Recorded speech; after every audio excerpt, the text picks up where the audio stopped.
회의 끝나고 제 자리로 잠깐 오세요. 그 말 한마디에 회의실 안 공기가 미묘하게 흔들렸습니다. 전무 박태준. 이 회사에서 그의 이름은 곧 권력이었고 그가 부른다는 건 대부분 좋은 일이 아니었습니다. 사람들 앞에서는 늘 점잖고 논리적인 척했지만 회의실 문만 닫히면 그의 얼굴은 전혀 달라졌습니다. 특히 저를 볼 때는요. 자, 오늘 보고서 이야기부터 하죠. 그는 제 자료를 집어들더니 아무렇지도 않게 탁자 위에 던졌습니다. 종이들이 흩어지는 소리가 회의실에 울렸습니다. 이게 뭡니까? 말끝이 짧았습니다. 그는 일부러 제 이름을 부르지 않았습니다. 사람을 지우는 가장 쉬운 방법이니까요. 전무님 지시사항은 전부 반영했습니다. 제가 조심스럽게 말하자 그는 고개를 들지도 않은 채 웃었습니다. 지시사항이요? 제가 그렇게 무능하게 보입니까? 그의 말투는 차분했지만 그 안에는 사람을 밟아버리는 습관이 고스란히 담겨 있었습니다. 회의가 끝나고 사람들이 하나둘 나간 뒤 저는 그의 사무실 앞에 서 있었습니다. 유리문 너머로 보이는 그의 모습은 회의실에서와 달리 훨씬 느슨해 보였습니다. 넥타이를 풀고 재킷을 벗은 채 의자에 깊숙이 몸을 묻고 있었습니다. 들어오세요. 문이 닫히는 순간 이 공간은 더 이상 회사가 아니었습니다. 그는 저를 앉히지도 않았고 서 있으라고 말하지도 않았습니다. 그저 가만히 바라볼 뿐이었죠. 그 시선이 문제였습니다. 제 얼굴에서 시작해 목선, 어깨, 팔, 허리, 업무와는 전혀 관계없는 곳을 너무 천천히 훑고 있었기 때문입니다. 요즘 들어 분위기가 달라졌네요. 그가 말했습니다. 전무님? 예전엔 이런 느낌이 아니었는데 그는 의미를 끝까지 말하지 않았습니다. 대신 의자에서 일어나 천천히 제 쪽으로 걸어왔습니다. 결혼하면 사람이 달라진다더니 그 말에 심장이 한번 크게 내려앉았습니다. 회사에서는 개인적인 이야기보다는 제가 말을 잇기도 전에 그는 제 말을 잘랐습니다. 회사요? 지금 이 자리에서 가장 중요한 건 제가 당신을 어떻게 보느냐입니다. 그는 제 옆을 스쳐 지나가 책상 위에 놓인 제 인사평가표를 집어들었습니다. 그리고 일부러 제 이름이 적힌 칸을 손가락으로 눌렀습니다. 이번 분기 평가 상당히 미묘합니다. 그는 평가표를 제 앞에 들이밀었습니다. 거기에는 아직 점수가 적히지 않은 칸이 보였습니다. 아시겠지만 이 점수 하나로 인생이 꽤 달라지죠. 그의 목소리는 낮았고 그 낮음이 더 불쾌했습니다. 저는 성과로 평가받고 싶습니다. 제가 말했을 때 그는 웃었습니다. 다들 그렇게 말하죠. 하지만 현실은 다릅니다. 그는 제 의자 등받이에 손을 얹었습니다. 닿지는 않았지만 닿지 않았기 때문에 더 긴장됐습니다. 회사에서는 말입니다. 일보다 중요한 게 있어요. 그는 제 귀 옆으로 몸을 숙이며 낮게 속삭였습니다. 눈에 들 줄 아는 태도. 그 순간 저는 이 자리를 벗어나고 싶었습니다. 하지만 다리가 움직이지 않았습니다. 이 회사에서 살아남기 위해 얼마나 많은 것을 참고 견뎌왔는지 제 자신이 너무 잘 알고 있었기 때문입니다. 업무적으로 문제될 부분이 있다면 말씀해 주세요. 제가 다시 말했을 때 그는 한숨을 쉬듯 웃었습니다. 아직은 없어요. 아직은. 그 아직이라는 말이 앞으로 얼마나 더 많은 굴욕이 이어질지를 충분히 예고하고 있었습니다. 그날 퇴근길 핸드폰이 진동했습니다. 남편에게서 온 메시지였습니다. 오늘 어머니랑 저녁 먹기로 했어. 회사 근처야. 같이 올 수 있지? 시어머니. 말수가 적고 늘 단정한 분. 회사 이야기를 꺼내면 조용히 웃기만 하던 분. 솔직히 말하면 존재감이 거의 없는 분이었습니다. 제가 다니는 회사와 아무런 접점도 없을 것이라 굳게 믿고 있었죠. 그날 회사에서 제 어깨를 짓누르던 그 시선과 그 목소리를 떠올리며 저는 깊게 숨을 내쉬었습니다. 제가 알지 못했던 건 제가 매일 고개 숙이고 버텨야 했던 이 회사의 가장 꼭대기에 그 시어머니의 이름이 적혀 있었다는 사실이었습니다. 그리고 전무 박태준이라는 남자가 지금처럼 저를 내려다볼 수 있는 이유 또한 곧 드러나게 될 거라는 것도요. 그날의 굴욕은 끝이 아니었습니다. 아주 긴 막장 드라마의 첫 장면에 불과했을 뿐입니다. 회의실로 잠깐 들어오세요. 그 말은 요청이 아니라 명령이었다. 나는 자리에서 일어날 수밖에 없었다. 오후 4시 사무실 한가운데서 팀장 박성호의 목소리는 너무도 또렷했다. 동료들의 키보드 소리가 동시에 멎는 느낌이 들었다. 아무도 나를 보지 않는 척했지만 모두 알고 있었다. 저 문 안에서 무슨 일이 벌어질지. 회의실 문이 닫히자 공기가 달라졌다. 블라인드가 내려오고 형광등 대신 벽 조명만 켜진 공간은 낮인데도 밤처럼 느껴졌다. 그는 의자에 앉지 않았다. 오히려 테이블 끝에 기대선 채 나를 위아래로 훑어보았다. 오늘 옷이 참 회사 분위기랑 잘 어울리네요. 칭찬처럼 들렸지만 말끝은 미묘하게 흐려졌다. 나는 아무 대답도 하지 않았다. 이런 상황에서 말은 항상 불리하게 돌아왔다. 요즘 일 많이 힘들죠? 보고서도 늦고 실수도 잦고. 그는 서류를 탁탁 치며 내 쪽으로 밀었다. 하지만 그 안에 적힌 내용은 내가 만든 것이 아니었다. 누군가 의도적으로 수정한 흔적이 역력했다. 이건 제 일이 아닙니다. 나는 최대한 차분하게 말했다. 그 순간 그의 입꼬리가 올라갔다. 기다렸다는 듯한 표정이었다. 그럼 누가 했다는 거죠? 설마 팀장을 의심하는 건 아니겠죠? 그는 한 발짝 다가왔다. 회의실 테이블과 내 몸 사이의 거리가 순식간에 사라졌다. 손은 닿지 않았지만 숨결이 느껴질 만큼 가까웠다. 나는 무의식적으로 한 걸음 물러섰다. 등 뒤로 차가운 유리벽이 느껴졌다. 회사라는 곳이요.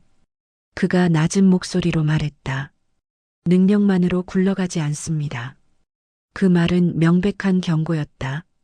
윗사람이 편해야 아랫사람도 편한 거죠. 그걸 모를 만큼 사회생활을 못하신 건 아니잖아요. 눈빛이 달라졌다. 업무 이야기는 사라지고 다른 무언가가 그 자리를 차지했다. 나는 심장이 빨라지는 걸 느꼈다. 이 상황을 수없이 상상해봤지만 막상 닥치니 머릿속이 새하얘졌다. 제가 뭘 어떻게 해야 합니까? 입에서 나온 말이었지만 스스로도 놀랐다. 그는 웃지 않았다.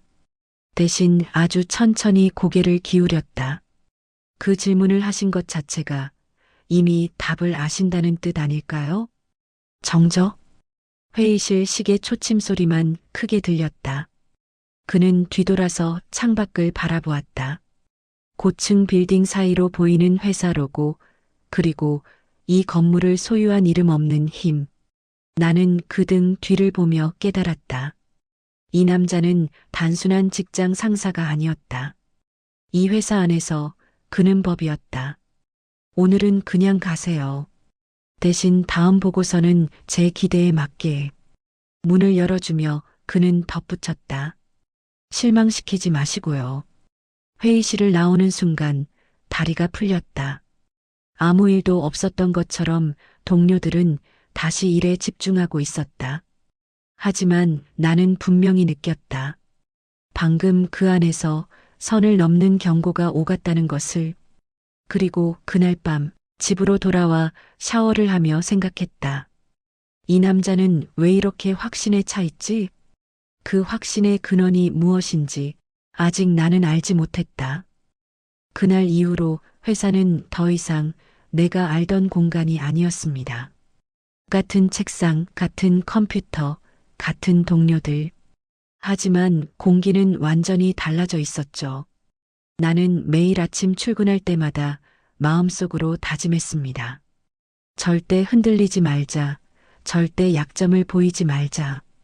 그러나 회사는 개인의 의지로 버틸 수 있는 곳이 아니었습니다. 오늘 점심 외부 미팅입니다. 박태준 전무의 메시지는 늘 짧았고 이유는 없었습니다. 이번에도 마찬가지였죠. 거절할 수 없다는 걸 그는 이미 알고 있었습니다. 점심시간이 되자 회사 근처 고급 한정식 집으로 향했습니다. 법인카드가 아니면 들어오기 힘든 곳. 이런 자리 자체가 이미 메시지였습니다. 자리에 앉자마자 그는 메뉴판도 보지 않고 말했습니다. 오늘은 그냥 편하게 먹죠? 회사 이야기 말고. 그 회사 이야기 말고라는 말이 얼마나 불편한 의미인지 나는 너무 잘 알고 있었습니다. 음식이 하나둘 놓였고 그는 소주 대신 와인을 주문했습니다. 대낮이었지만 아무도 이상하게 여기지 않았습니다. 이런 자리는 이 회사에선 흔했으니까요. 결혼 생활은 어때요? 그 질문은 너무 갑작스러웠습니다. 나는 젓가락을 멈췄습니다. 개인적인 질문입니다. 내가 말하자 그는 웃었습니다. 마치 순진한 아이를 보는 것처럼. 개인적인 질문이 회사에서 제일 중요할 때가 많습니다. 특히 여직원에게는요. 그는 와인을 한 모금 마시며 내 반응을 천천히 즐기듯 바라봤습니다. 남편은 바쁘죠? 집에 자주 못 들어오고. 그의 말투는 단정적이었습니다. 마치 이미 알고 있다는 듯이. 남편 이야기까지 하실 필요는 없을 것 같습니다. 이번에는 조금 강하게 말했습니다. 그러자 그의 눈빛이 변했습니다. 방금 전까지의 여유는 사라지고 차가운 계산이 그 자리를 대신했습니다. 회사에서는요. 사적인 걸 지켜주는 대신 사적인 걸 요구하기도 합니다. 그 말은 협박에 가까웠습니다. 나는 숨을 깊게 들이마셨습니다. 제가 업무로 평가받지 못할 이유는 없습니다. 그는 잠시 나를 바라보더니 천천히 웃었습니다. 아직도 상황을 모르시는군요. 그는 휴대폰을 꺼내 어딘가에 전화를 걸었습니다. 어머니, 저예요. 그 순간 내 손에서 젓가락이 떨어질 뻔했습니다. 어머니? 그는 전화를 스피커로 바꾸지도 않았고 굳이 자리를 피하지도 않았습니다. 오히려 나에게 들리길 바라는 듯 천천히 말했습니다. 네, 회사 근처에서 점심 먹고 있습니다. 아니요, 혼자는 아니고요. 그가 나를 힐끗 봤습니다. 팀 직원이랑요. 짧은 통화였지만 그 한마디 한마디가 이상하게 마음에 걸렸습니다. 전화를 끄는 그는 와인잔을 내려놓으며 말했습니다. 우리 어머니가요. 사람 보는 눈이 참 정확합니다. 그 말이 무슨 뜻인지 묻고 싶었지만 입이 떨어지지 않았습니다. 조만간 회사에 들르실지도 모르겠네요. 요즘 후계 구도 정리 중이시거든요. 후계. 그 단어가 공기를 바꿨습니다. 이 회사요. 겉보기보다 훨씬 복잡합니다. 그는 몸을 기울이며 낮게 말했습니다. 누가 남고 누가 밀려나는지 그건 능력 문제가 아닙니다. 그날 오후 회사로 돌아오는 차 안에서 나는 계속 그 통화를 떠올렸습니다. 어머니라는 단어, 그리고 그의 태도. 혹시, 설마, 퇴근 후 남편에게서 전화가 왔습니다. 여보, 오늘 어머니가 회사 얘기 좀 하시더라. 심장이 덜컥 내려앉았습니다. 무슨 이야기? 요즘 회사 분위기, 사람들 태도, 특히 임원들 얘기. 남편은 아무렇지 않게 말했지만 내 머릿속에서는 퍼즐 조각이 맞춰지기 시작했습니다. 어머니가 그 회사에 관심이 많으셔. 예전부터 말했잖아. 그 회사 어머니가 세운 거라고. 순간 숨이 막혔습니다. 그 회사. 내가 매일 고개 숙이고 모욕을 참고 눈을 피해 다니던 그 회사. 여보, 어머님 성함이 뭐였지? 잠시 침묵. 그리고 남편의 목소리가 들렸습니다. 차미영. 차미영 회장님. 그 이름을 들은 순간 온몸에 소름이 돋았습니다. 회사 로비에서, 엘리베이터에서, 회의실 벽에 걸린 사진 속에서 수없이 보았던 그 이름. 차미영. 이 회사의 창립자이자 재벌 회장. 그리고 내 시어머니. 그날 밤 나는 잠을 이룰 수 없었습니다. 나를 짓밟던 그 상사, 그가 그렇게 당당했던 이유, 그의 뒤에 있던 진짜 권력, 그리고 아직 모르는 사실 하나. 차미영 회장은 아직도 아무 말도 하지 않고 있었다는 것. 다음 날 아침 회사 전체가 묘하게 술렁이고 있었습니다. 누군가는 속삭였고, 누군가는 휴대폰을 더 자주 확인했고, 누군가는 괜히 넥타이를 고쳐 맸습니다. 그 이유를 나는 이미 알고 있었습니다. 오늘 회장님 오신대. 그 말이 사무실을 한 바퀴 도는데 채 10분도 걸리지 않았습니다. 차미영 회장. 이 회사의 이름이자 권력 그 자체. 나는 자리에서 꼼짝도 하지 못한 채 모니터만 바라보고 있었습니다. 손끝이 미세하게 떨리고 있었죠. 아무에게도 말하지 않았습니다. 그분이 내 시어머니라는 사실을 아직은 아무도 알 필요가 없었습니다. 오전 10시 30분 엘리베이터가 멈추는 소리가 이상하게 크게 들렸습니다. 비서팀이 먼저 움직였고 임원들이 일제히 일어섰습니다. 박태준 전무도 그 특유의 여유로운 표정을 지운 채 자세를 바로 했습니다. 그리고 그분이 들어왔습니다. 차미영 회장은 생각보다 조용한 사람이었습니다. 화려한 옷도 과장된 장신구도 없었습니다. 단정한 정장, 흔들림 없는 걸음. 그러나 단 한 번도 주변을 둘러보지 않았음에도 모든 시선은 그분에게 고정됐습니다. 회의실로 가시죠. 비서의 말에 그분은 고개만 끄덕였습니다.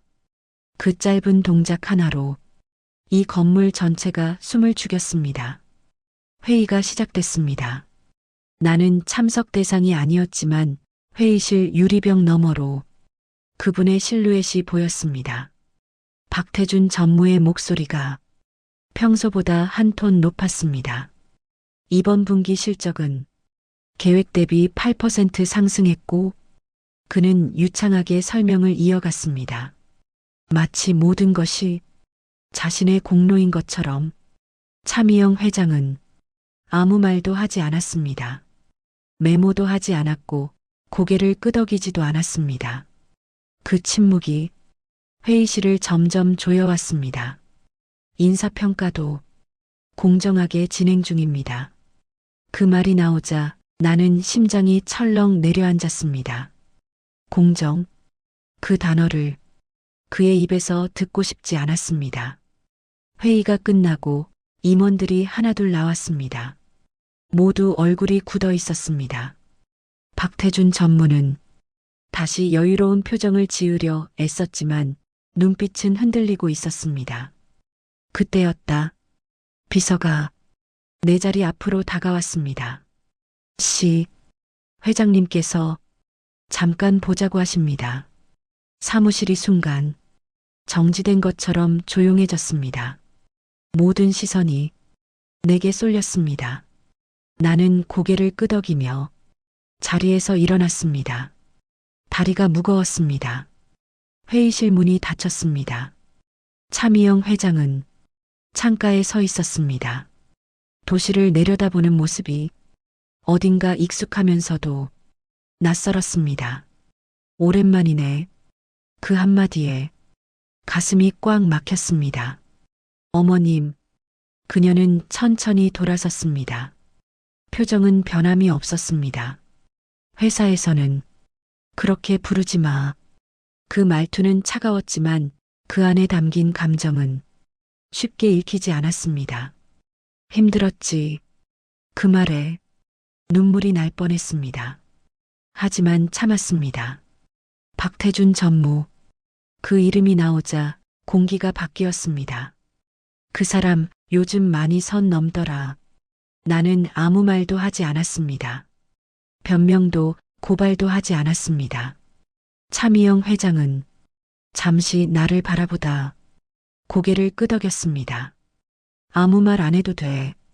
다 보고 있으니까. 그 말 한마디가 지금까지의 모든 굴욕을 한꺼번에 떠올리게 만들었습니다. 회사에서는 일로 말해야 해. 그녀는 서류 하나를 테이블 위에 올려놓았습니다. 그리고 선 넘는 건 내가 제일 싫어해.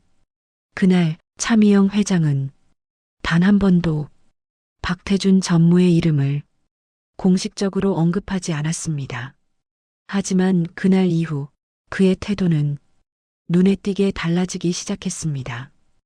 박태준 전무의 태도가 달라진 건 회장실에서의 회의 이후 이틀쯤 지나서였습니다. 이전처럼 노골적으로 다가오지는 않았습니다. 대신 더 위험한 방식으로 변했죠.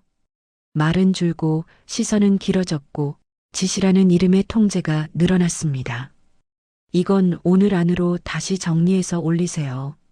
그는 제 책상 옆에 서서 낮은 목소리로 말했습니다.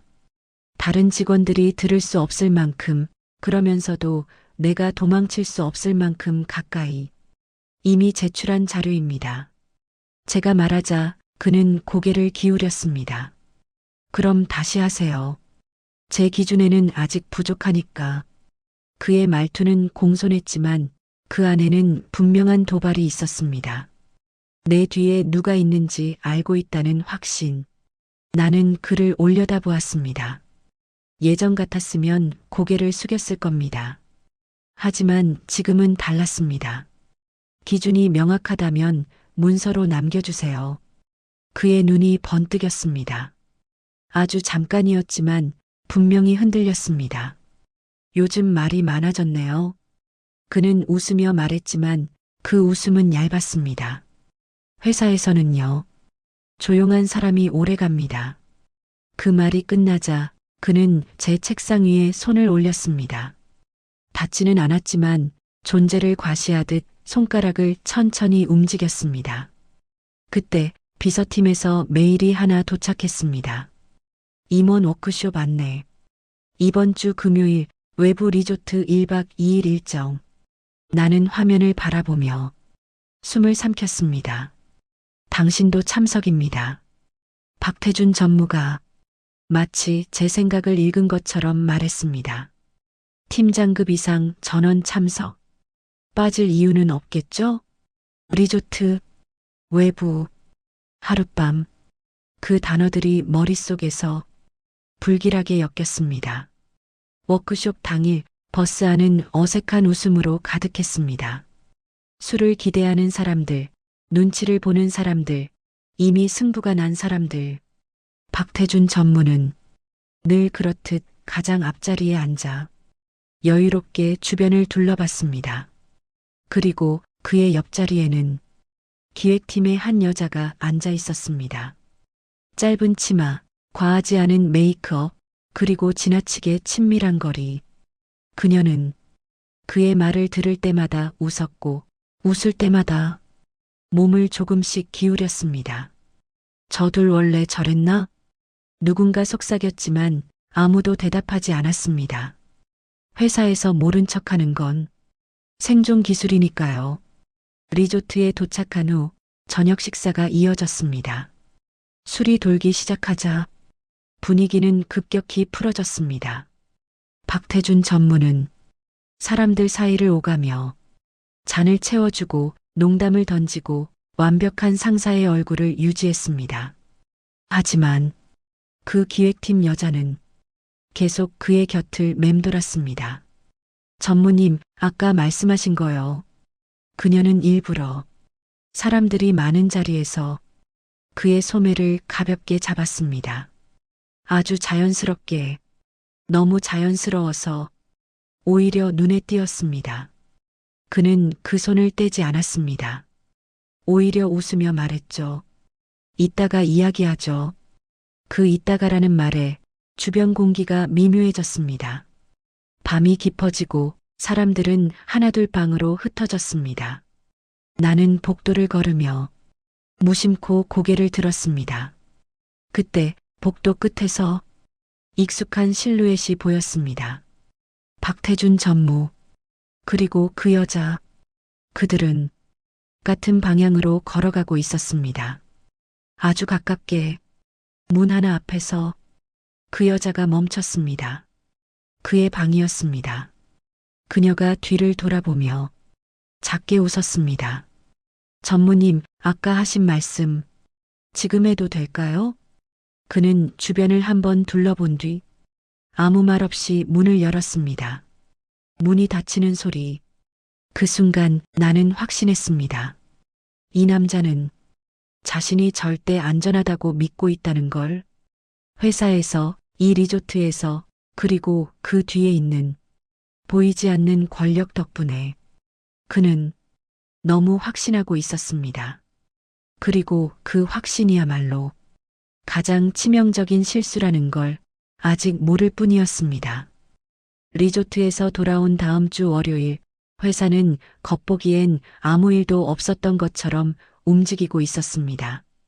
출근 시간, 엘리베이터 안에서 사람들은 늘 하던 대화를 했고, 커피 머신 앞에서는 가벼운 농담이 오갔습니다.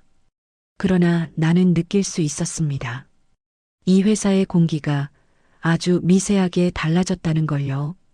가장 먼저 변한 건 박태준 전무의 태도였습니다.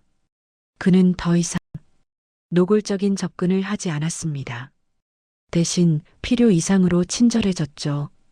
요즘 컨디션은 좀 어때요? 지난번 워크숍 때 피곤해 보이던데. 그 말은 걱정이 아니라 탐색이었습니다. 내가 무엇을 받는지, 어디까지 알고 있는지를 가늠하려는 눈빛. 괜찮습니다. 업무에는 지장 없습니다. 나는 최대한 감정을 지운 채 대답했습니다. 그는 고개를 끄덕이며 웃었지만 눈은 웃지 않았습니다. 그래요. 역시 프로답네요. 그날 오후 내 메일함에 하나의 메일이 도착했습니다. 감사 협조 요청.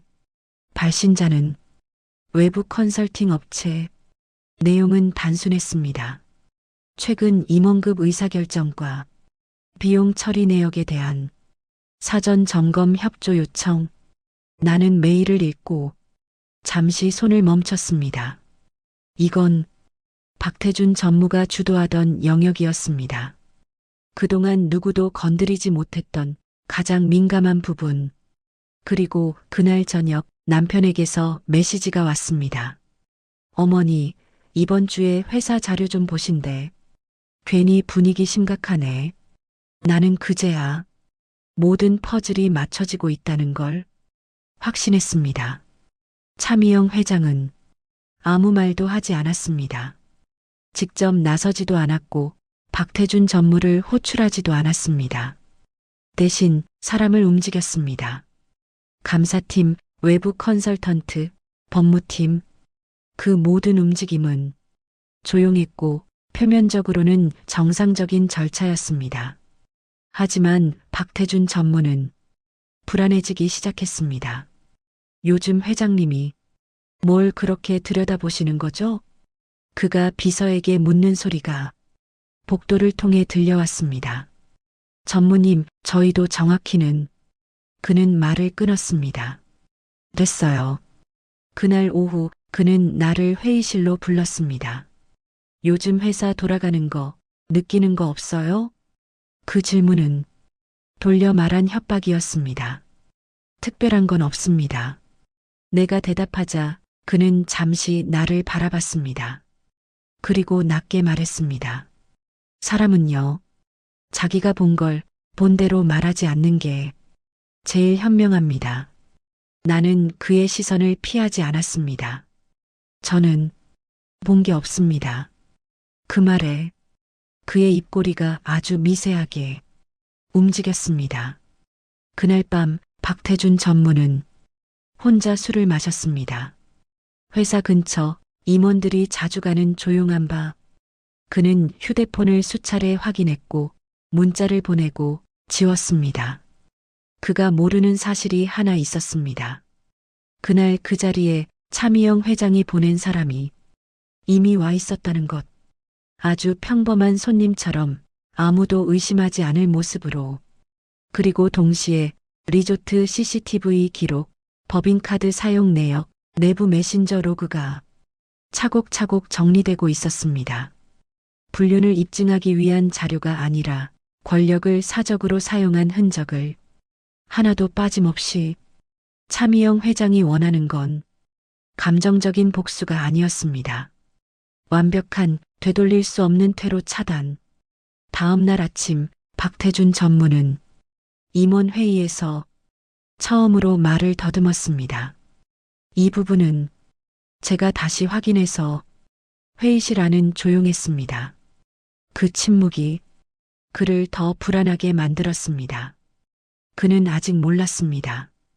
이미 게임은 끝났고 이제 남은 건 결과 통보뿐이라는 걸. 그리고 나는 알았습니다. 차미영 회장은 절대 서두르지 않는다는 걸. 사람을 무너뜨릴 때는 항상 그 사람이 가장 높이 올라가 있을 때 손을 놓는다는 걸요. 임원 회의실 문이 닫히는 소리는 언제나 무겁습니다. 특히 그날은 그 무게가 유난히 달랐습니다. 원래 임원 확대 회의, 회장, 부회장, 계열사 대표들, 그리고 주요 임원들이 모두 모인 자리. 나는 회의실 맨 끝자리에 앉아 있었습니다. 발언권도 주목도 없는 위치. 그러나 이상하게도 그날만큼은 사람들의 시선이 자꾸 이쪽으로 스쳐 지나갔습니다.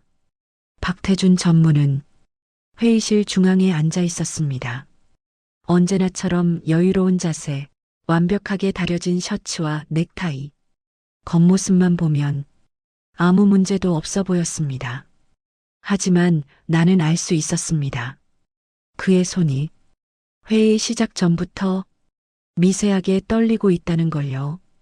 차미영 회장은 회의 시작 10분이 지나서야 천천히 들어왔습니다.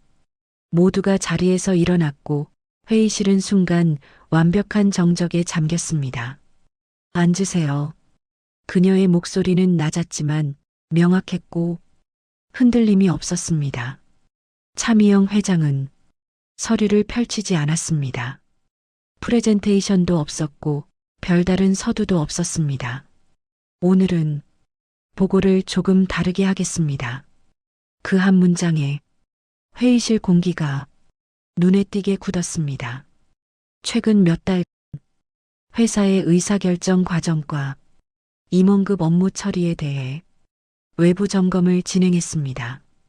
그 말이 끝나자 몇몇 임원들이 서로 눈빛을 교환했습니다. 박태준 전무는 아무 말도 하지 않았지만 턱 근육이 굳어 있었습니다. 이 자리에서는 구체적인 내용까지 공개하지 않겠습니다. 잠시 침묵. 다만 일부 임원에 대해서는 업무 범위를 조정할 필요가 있다는 판단을 내렸습니다. 그 순간 회의실 안에서 누군가 숨을 삼키는 소리가 들렸습니다. 차미영 회장은 서류를 한 장 넘기며 아주 담담하게 말했습니다. 박태준 전무. 그 이름이 불리는 순간 모든 시선이 한 사람에게로 쏠렸습니다. 당분간 대외 업무와 인사 관련 권한에서 손을 떼시죠. 박태준 전무의 얼굴에서 혈색이 사라졌습니다. 회장님, 그건 무슨. 이유는 곧 공식적으로 전달받을 겁니다. 차미영 회장은 그의 말을 끝까지 듣지 않았습니다. 지금은 회사에 부담을 주지 않는 게 가장 중요한 시기입니다. 그 말은 해명이 필요 없다는 뜻이었고 변명의 여지가 없다는 선언이었습니다. 회의실 안은 숨막히게 조용했습니다. 누구도 그를 두둔하지 않았고 누구도 질문하지 않았습니다. 그 침묵이 박태준 전무를 더 깊이 무너뜨렸습니다. 그는 자리에서 일어나지도 앉아있지도 못한 채 잠시 멈춰 있었습니다. 그리고 아주 느리게 고개를 숙였습니다. 알겠습니다. 그 목소리는 예전의 자신감이 완전히 사라진 소리였습니다. 회의는 아무 일도 없었다는 듯 다시 진행됐습니다. 하지만 그 이후로 박태준 전무는 회의 내내 한마디도 하지 않았습니다. 회의가 끝난 뒤 사람들은 자연스럽게 그와 거리를 두기 시작했습니다. 엘리베이터 앞 그가 서 있으면 다른 임원들은 한 발짝 뒤로 물러섰고 전화벨이 울려도 그의 이름은 이제 더 이상 상대방을 긴장시키지 않았습니다. 그날 오후 사내 메신저에는 아무 공식 공지도 없었지만 소문은 번개처럼 퍼졌습니다. 전무권한 박탈이래. 회장님이 직접 결정했다더라. 뭔가 크게 걸린 것 같아. 그는 아직 해고되지 않았고 아직 죄목도 공개되지 않았습니다. 그러나 이 회사에서 가장 무서운 건 해고가 아니라 고립이라는 걸 모두 알고 있었습니다. 그날 퇴근 무렵 박태준 전무는 나를 불러 세웠습니다. 잠깐만요. 복도 끝 사람이 없는 공간. 당신이 뭘 했는지 모르겠지만 그는 말을 잇지 못했습니다. 목소리가 자신도 모르게 갈라졌기 때문입니다. 이 회사는 원래 이런 곳이에요. 나는 차분하게 대답했습니다. 버티는 사람이 이기는 곳이죠. 그는 아무 말도 하지 못한 채 그 자리에 서 있었습니다. 그날 밤 나는 확신했습니다. 이제 그는 끝을 향해 가고 있다는 걸. 그리고 차미영 회장은 아직 단 한 번도 진짜 카드를 꺼내지 않았다는 걸요. 그를 다시 본 건 권한이 박탈된 지 정확히 일주일 뒤였습니다. 회사 로비. 예전 같으면 사람들이 먼저 고개를 숙이던 자리에서 박태준은 아무도 보지 않는 존재처럼 서 있었습니다. 정장은 여전히 고급이었지만 핏은 어딘가 어색했고 넥타이는 느슨했습니다. 그는 나를 보자 본능적으로 다가왔습니다. 잠깐만요. 나는 멈췄습니다. 도망치지도 피하지도 않았습니다. 이게 다 회장님 뜻입니까? 그 질문엔 분노도 자신감도 없었습니다. 오직 마지막 줄을 잡으려는 절박함만 남아 있었습니다. 모르겠습니다. 나는 솔직하게 대답했습니다.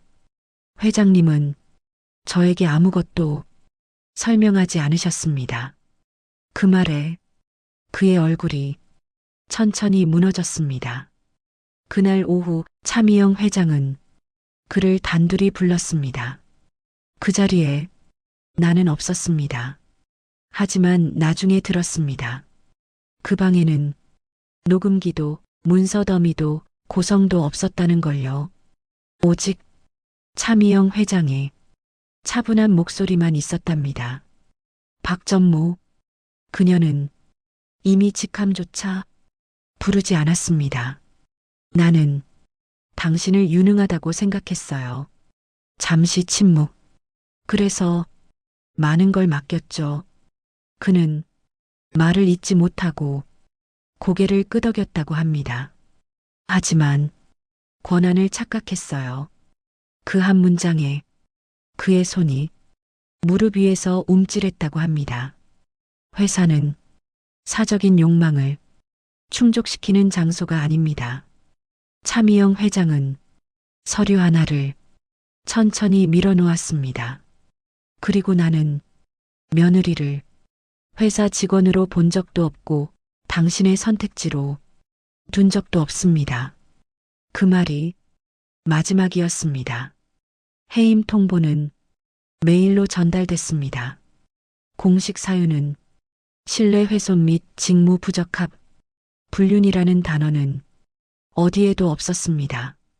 그게 차미영 회장의 방식이었습니다. 며칠 뒤 회사 게시판에 새 임원 인선이 공지됐고 박태준의 이름은 완전히 사라졌습니다. 그의 번호는 더 이상 누구에게도 연결되지 않았고 그가 앉던 자리는 이미 다른 사람이 차지했습니다. 그리고 어느 저녁 차미영 회장이 나를 불렀습니다. 식탁에는 간단한 차만 놓여 있었습니다. 힘들었죠. 그녀가 처음으로 사적인 질문을 했습니다. 괜찮습니다. 나는 고개를 숙였습니다. 저는 회장님이 해결해 주시길 바라지 않았습니다. 그녀는 나를 가만히 바라보다가 작게 웃었습니다. 그래서 더 마음에 들었어요. 잠시 후 그녀는 말했습니다.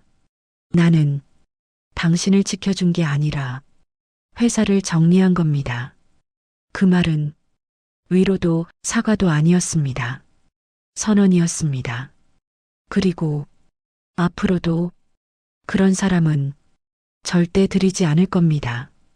그날 이후 나는 회사를 다녔고 아무도 그 일을 입에 올리지 않았습니다. 사람들은 모르는 척했고 나는 버텼습니다. 그리고 어느 날 사내 인사 발표가 났습니다. 내 이름이 새 팀장 명단에 올라 있었습니다. 차미영 회장은 끝까지 아무 말도 하지 않았습니다. 하지만 나는 알았습니다. 그녀는 한 번도 며느리를 버린 적이 없다는 걸요.